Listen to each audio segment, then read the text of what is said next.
আমি শ্রাবণী। রোজকার মতো আজও আমি এসেছি তোমাদের গল্প শোনাতে। আজকে আমি তোমাদের লেখিকা নবনীতা দেবসেনের একটি ছোট গল্প, যার নাম জয় জয়ন্তী, এটি শোনাবার চেষ্টা করব। তো বন্ধুরা, তোমাদের প্রথমেই জানাই যে আমি একজন শারীরিক প্রতিবন্ধী। নিজের প্রতিবন্ধকতাকে দূরে সরিয়ে নিজের পরিচয় তৈরি করার লক্ষ্যেই তোমাদের এই গল্প শোনানোর কাজটা শুরু করেছি। এই কাজে আমার সফল হতে গেলে তোমাদের সাপোর্ট খুবই দরকার। তাই আমি তোমাদের রিকোয়েস্ট করছি, প্লিজ প্লিজ তোমরা আমার বলা গল্পগুলো স্কিপ না করে গিয়ে পুরোটা শোনো। আমার চ্যানেলটা সাবস্ক্রাইব করো, ভালো লাগলে লাইক করো, কমেন্ট করো ও একটু শেয়ার করে দাও। আর এখনও অবধি যেসব বন্ধুরা আমার চ্যানেলটা সাবস্ক্রাইব করেছো তাদেরকে অনেক অনেক ধন্যবাদ জানালাম। তো চলো তোমাদের আজকের গল্পটা শোনাই। লেখিকা নবনীতা দেবসেন মহাশয়ার লেখা জয় জয়ন্তী। প্রেসিডেন্সিতে এডুকেশনে ভর্তি হওয়া মাত্র দুই দাদা খ্যাপাতে শুরু করলো তিতলিকে। খুব সাবধান, প্রেমের ফাঁদ পাতা ভুবনে, বিশেষত প্রেসিডেন্সিতে। আর যাদবপুরে বুঝি নেই? ছোটদা পড়ে যাদবপুরে ইঞ্জিনিয়ারিং, দাদা পড়ে মেডিকেল কলেজ। দাদার গার্লফ্রেন্ড নেই, ভীষণ ব্যস্ত পড়াশোনা নিয়ে।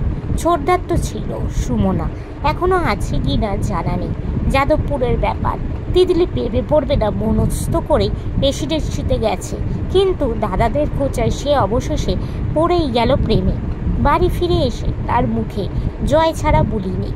জয় আজ ক্লাসে এই বলেছে, প্রফেসর খুব খুশি হয়েছে। ইন্টার কলেজিয়েট ডিবেটিং কম্পিটিশনে জয় আজ ফাটাফাটি ডিবেট করেছে। জয় আজ কি দারুণ ক্রিকেট খেললো, 5টা বল মেরেছে পরপর, তারপরে ক্যাচ রেখেছে 2টো। জয় আজ কফি হাউস ফাটিয়ে হিন্দি গান গেয়েছে। মাঝে তিতলির মন খারাপ। জয় কলকাতার বাইরে ইন্টার কলেজিয়েট ক্রিকেটে খেলতে গেছে, দেখা হচ্ছে না। বিরহ দশা দেখে ছোটদা খেপিয়ে মারল। তিতলি বিরক্ত হয়ে 2 কিল বসিয়ে পালিয়ে যায়। আস্তে আস্তে এমন হলো, একসঙ্গে পড়া, একসঙ্গে আড্ডা, একসঙ্গে খেলা দেখা। জয়ের সঙ্গে সবসময় জুড়ি বেঁধে ঘুরছে তিতলি, কিন্তু জয় কোনো দিন তিতলিদের বাড়ি আসেনি। মা ক্রমশই উদ্বিগ্ন হচ্ছে, এটা কি হলো? দাদারা যতই হাসাহাসি করুক, ব্যাপারটা ফেলনা নয়। ফার্স্ট ইয়ারে প্রেমে গদগদ হলে পড়াশোনার দফা রফা। তিতলি কিন্তু বলে জয় ওদের ক্লাসে বেস্ট স্টুডেন্ট, প্রফেসররা খুব ভালোবাসে, ক্লাস শুদ্ধ ওর প্রেমে গদগদ। তিতলি একলা নয়। তিতলি ছোটদাকে বলেছে মনের কথাটা। জয়ের সবই তার ভালো লাগে, শুধু একটা জিনিস ছাড়া, সিগারেট খাওয়া। কিছুতেই ছাড়াতে পারছে না তিতলি, না ছোটদাকে না জয়কে। শুনে ছোটদার উৎসাহ বেড়ে গেল। ছোটদা আজকাল অসভ্যের মতো খেপাচ্ছে। তিতলি মাঝে মাঝে লাল হয়ে যায়। সে যে যাই বলুক, কলেজে পা দিতে না দিতে মেয়ের এমন জয় জয় বাতিক, মার কিন্তু খুব খারাপ লাগছে। প্রেসিডেন্সিতে দিতে ঠিক এই ভয়টাই পেয়েছিলেন। তবে সব শুনে তো মনে হয় ছেলেটা গুণী। তবু মায়ের মনের উদ্বেগ, বাচ্চা মেয়ে, কিছুই জানে না পৃথিবী কিসের মধ্যে পড়েছে। ছেলেটাও তো নেহাত বাচ্চা, তাই সচক্ষে দেখে নিতে চান। কৌতূহল বাদ পারতে চায় না। বাবা বেচারা এইসবের কিছুই জানেন না, এইসবই মায়ের ডিপার্টমেন্টে। জয়ের ধ্বনি শুনতে শুনতে মা একদিন বললেন, জয়কে একদিন নিয়ে আয় না বাড়িতে, কেমন দেখি। ছোটদা রেডি, নিয়ে আয়, আসুক একবার, কেমন ছেলে বাজিয়ে দেখে নেব। দাদা একটু চুপচাপ ছেলে, সেও বলে ফেলল, সত্যি নিয়ে আয় একবার বাড়িতে। কফি হাউসে বেশি বেশি হই হুল্লোড় করিস না, ভালো দেখায় না। মা নিজেই বললেন ছোটদার জন্মদিনে জয়কে ডাকতে। জন্মদিন এসে গেছে। নাচতে নাচতে এসে তিতলি ঘোষণা করলো জয় বলেছে আসবে। তিতলির উত্তেজনা শেষ নেই। বাড়িঘর গোছাতে লাগলো, বিশেষ করে নিজের ঘরটা, যেখানে জয় বসবে। মা কিন্তু বাদ সাধলেন, শোবার ঘরে নিয়ে যাওয়া চলবে না জয়কে, সকলের সঙ্গে বসার ঘরেই বসবে। জয় সাদা ফুল ভালোবাসে না, তার সাধ্য সাধ্য লাগে, তাই গ্ল্যাডিওডি আনলো তিতলি। লাল, গোলাপি, মেরুন, হলুদের ম্যাচিং, ওর ঠিক ওর মনের সঙ্গে রং বিলান্তি। ঘরটা যেন হেসে উঠল।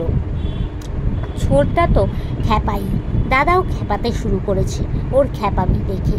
তিতলি আপন মনে গুনগুনিয়ে গান গাইছে আর ফুল সাজাচ্ছে। যদি আর কারে ভালোবাসো, যদি আর ফিরে নাহি আসো, তবে তুমি যাহা চাও তাই যেন পাও। ছোটদার জন্মদিনে ছোটদার বন্ধুরা আসবে 6টার সময়, জয় এসে যাবে 5টা। তাকে ফিরতে হবে সল্টলেকে, এই গড়িয়া থেকে। শীতকালে 5:45 থেকে বাড়ির সবাই রেডি। ছেলেটা আশা করি পাংচুয়াল। 5টার বেজে বাজল। তিতলি দৌড়ে গেল, জয় এসেছে।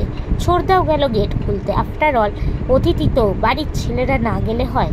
কিন্তু গেট খুলেই ছোড়দা অবাক। কই জয়? জয় তো আসেনি। এ আবার কে?